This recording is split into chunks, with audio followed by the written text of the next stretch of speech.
Good evening. Today, our topic for discussion is collision, and I have drawn the most simple type of collision where you have two bodies. One body of mass m1, initially moving with a velocity u1 to the right, and colliding with another body m2, which is also moving with a velocity u2 to the right. Now, if u1 is greater than u2, naturally, this at some point of time will collide with M2 because it's moving faster. And here I've shown you the collision which happens for an instant. And after collision, they continue to move in the same straight line. Most simple case. After collision also, they continue to move in the same straight line. And you will see that this M1 moves with a new velocity, final velocity V1, and M2 moves with a new velocity, that is, its final velocity is V2.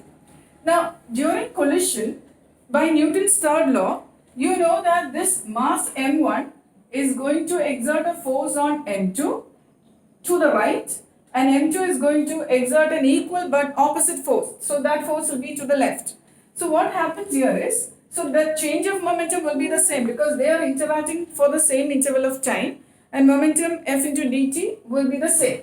Now, because M1 is exerting a force on M2 to the right, so it is in the same direction as motion. So what happens is, this V2 will increase because it's experiencing a force in the same direction as of its motion. But what happens here is, M2 exerts a force on M1 which is to the left, but it is already moving to the right. So it's experiencing a force F to the direction opposite to its direction of motion. So its velocity will decrease, and you will see in this case V2 will be greater than V1. Now, because this U1 is greater, you will see that it is actually approaching, M1 is approaching M2, and that's why they are able to collide. So, the relative velocity before collision is called the relative velocity of approach, which will be written as u1 minus u2 because u1 is greater. Whereas here what has happened is, though they are both moving in the same direction, v2 is moving faster but v1 is slower. So initially, so as it moves, there is going to be a separation because v2 is moving faster and v1, the m2 is moving faster and m1 is moving slower. So that velocity, their relative velocity after collision, relative velocity of separation will be this is equal to V2 minus V1, V2 being greater than V1. We now define a ratio called the coefficient of restitution,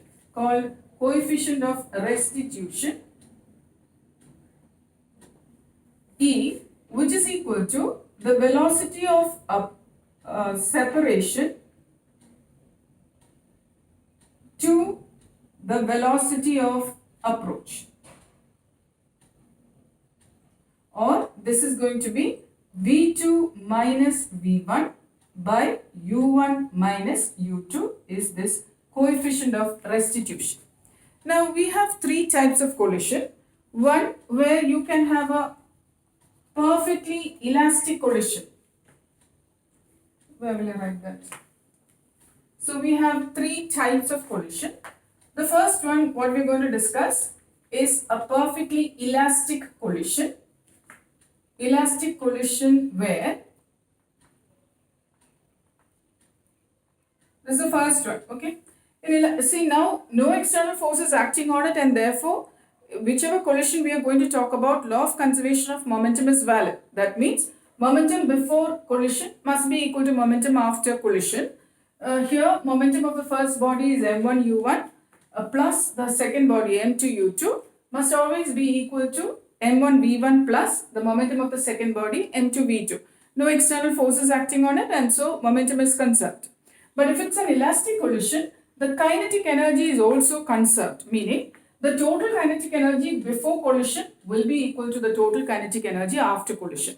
So u1 would have become v1, u2 would have become v2, but half m1 u1 square plus half m2 u2 square should be equal to half m1 v1 square plus half m2 v2 square. That means no loss in kinetic energy, or final kinetic energy, that is K final will be equal to K initial. This is what we call as elastic collision. And for all elastic collision, this coefficient of restitution will be 1. If it's a perfectly elastic collision, E equal to 1. Now, the next thing we are going to talk about is a inelastic collision. The second type is inelastic collision, where what happens here is, suppose this is a clay ball and this is a metal ball, okay? So this metal ball hits hard on the clay ball and gets embedded in the clay ball, and together as one they move with the same velocity v. That is what you call as an inelastic collision, perfectly inelastic collision. So final velocity is the same, both of them are moving together. In that case, the K final will be less than K initial, which means there is some loss in kinetic energy, and therefore it is not elastic, it is perfectly inelastic collision. In that case, you know that I said final velocity of the two will be the same. So V2, V1 being the same, V2 minus V1 will be 0, and coefficient of restitution in that case will be 0. Then the third type of collision we are going to talk about is the partially elastic collision. So third one is, we are going to talk about the partially elastic collision. In this case, the two collide with each other and then move with different velocities v1 and v2. But during collision, what has happened is, normally, practically what happens is, when they collide, there will be some sound produced, there will be some heat produced, and therefore there will be loss in energy in the form of sound and heat. So they are moving with velocities v1 and v2 after collision, but the kinetic energy is not conserved. That is, half m1 u1 square plus half m2 u2 square not equal to half m1 v1 square plus half m2 v2 square. There is loss in kinetic energy. Therefore, the final kinetic energy is less than the initial kinetic energy. In this case, the coefficient of restitution will be between the two. That is, 0 will be less than E will be less than 1. Between perfectly inelastic and elastic collision, you have this coefficient of restitution. Now today, what we are going to do here is, we are going to find out the unknown parameters in a perfectly elastic collision. That is, we are taking the first case where it is an elastic collision. No loss in momentum is conserved, kinetic energy is also conserved, coefficient of restitution is 1, and we have elastic collision in one dimension. Before collision and after collision, the bodies are moving in the same straight line. We have known parameters. Which are the known parameters? We have mass m1, mass m2. Their initial velocities u1 and u2 are known to us. In terms of the known parameters, we are going to find expressions for unknown parameters, that is the final velocity v1 and the final velocity v2. So we are now going to derive an expression for v1 and v2. So first what I am going to take is, we know that E equal to 1 in elastic collision, which is v2 minus v1 by u1 minus u2. So I may now write u1 minus u2 is equal to v2 minus v1, which is my first equation. Okay. Now, in my second equation, by law of conservation of momentum is valid here, and I may write here the momentum of the first body before collision is m1 u1, second body will be m2 u2, and after collision it will be m1 v1 plus m2 v2. Now I need to find an expression for v1, right? So I'm going to find v2 in terms of v1. So in this equation, I may write v2 is equal to u1 minus u2 plus v1. I brought this v1 to the left hand side. Okay. So I got v2 equal to u1 minus u2 plus v1. This I'm going to substitute here. So this will be m1 u1 plus m2 u2 equal to m1 v1 plus m2 bracket. I have substitution here, u1 minus u2 plus v1. I'm going to leave the v1 terms on the right hand side, bring the other two terms to the left. So this will be m1 u1 plus m2u2 minus m2u1 minus this plus m2u2 equal to m1v1 plus m2v1. Now I may look at this and see that this is m2u2 plus m2u2 giving me a 2 m2u2. Also you will see this u1 is common, so I may write m1 minus m2 into u1 plus 2 m2 u2 is equal to m1 plus m2 bracket v1. So if I want to find an equation for v1, I just bring this m2, this v1 will now be equal to, I brought the m1 plus m2 down.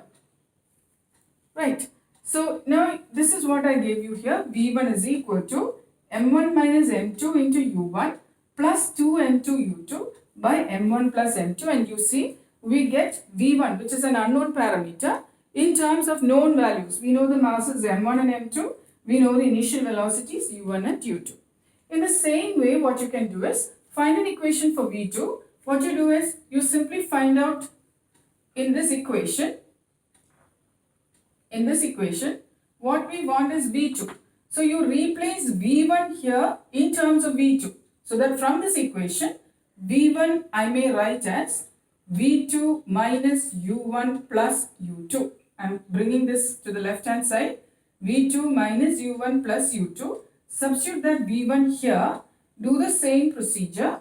Find out an expression v2. You will see that this is going to be m2 minus m1 into u2 plus 2 m1 into u1 by m1 plus m2. So that's what I've written for you here. m2 minus m1 into u2 plus 2 m1 u1 plus by m1 plus m2. So we have finally derived expressions for the final velocity of the two bodies in the case of elastic collision in one dimension. Now what we need to do is consider some special cases in this formula. The first special case that we will take is, suppose the two bodies have the same mass. Okay, we are considering a case where both the bodies have the same mass. So my first special case is m1 is equal to m2, both of them being the same. So let us look at what happens to v1. v1 is equal to, this m1 and m2 are the same, so it will become 0, and we have here 2mu2 by 2m. Both are same, right? So this will be u2, and v2 is going to be, again this will get cancelled, 0. So we have 2mu1 by 2m giving you u1. So you see they simply interchange their velocities. The final velocity of the first body will be the same as the initial velocity of the second, and the final velocity of the second will be the same as the initial velocity of the first. So after collision, they simply interchange their velocities if they both have the same mass. Now the second special case that we are going to discuss is the second body being at rest. Okay. So if the second body is at rest, second case is u2 equal to 0. The second body is at rest and the first body is colliding with the second. Then let's see what happens to v1. v1 will be equal to, if you put u2 0 here, this whole term is not there, and we have m1 minus m2 into u1 by m1 plus m2. And let's see what happens to v2. This whole term is 0. So this will be 2m1 u1 by m1 plus m2. We use subdivisions for this, where first case is like before, m1 is equal to m2 is equal to m. You will see this becomes 0. So v1 is equal to 0. What about v2? This will be 2m u1 by 2m, and you will see this is u1. Again, they have simply interchanged their velocities. We said the second body was at rest. After collision, the first body comes to rest and the second body starts moving with the velocity of the first one. So that's the subdivision, first subdivision. In the same case, we have the second subdivision, the B case, in this case, okay, where we have a large mass m1 which is at rest. we have a very tiny ball m1 moving with velocity u1 colliding with this. So we may write m1 much greater than m2 or m2 is negligibly small. So we may equate it to 0. Compared to the mass of m1, compared to the mass of, here, this is m2 much larger than m1, so that m1 is negligibly small. Okay. So we have a very large mass, much greater than m1. So compared to m2, you may take m1 to be almost equal to 0. So then let's see what happens to the final velocity in this case. Here I have taken m1 to be 0, right? So this will be minus m2 u1 by m1 plus m2. So this is 0 here. So this is m2 and this is minus u1. Whereas v2 will be, here we have m1 0, right? So v2 will be 0. So what do we see here? This body, even after collision, continues to be at rest because its mass is so large. This has no impact on this body. This body continues to be at rest. But look at this body minus u1. So it collides and returns back with the same velocity without having, this does not move. This collides with u1 and returns back with the same velocity. Our third case in this here, what we need to discuss is, suppose we have a very large mass m1 colliding with a negligible mass m2, that is the C case. Okay, we have a very large mass m1 moving with velocity u1 colliding with a small mass m2 which is initially at rest, so that we may take m1 much larger than m2 or m2 which is negligibly small. M2, its mass is small compared to this. So then v1 will be equal to, in this case we have m2 0, right? So m1 u1 by m2 is 0 here. So m1, this is u1. And v2 will be, we have here this m1 u1. So this is 2 m1 u1 by m2 0 here. So we have 2 u1. So what do we see? This mass continues to move with the same velocity, no change in velocity even after collision. But this one, which was initially at rest, now starts moving with double the velocity of the larger one. So these are the special cases that we need to consider in our perfectly elastic collision in one dimension. We considered cases first when the two masses are the same. They simply interchange the velocities. Then we took a case where the second body is at rest, and in that we discussed the three cases where first one, both the masses are the same. Again, they simply interchange velocities. Second case, we took this much larger than this, where this will then after collision also remain at rest, but this will be returning back with the same velocity. And the third case, where this is much larger, this continues to move with the same velocity, but this which was at rest starts moving with twice the velocity of the larger body. Thank you and good night.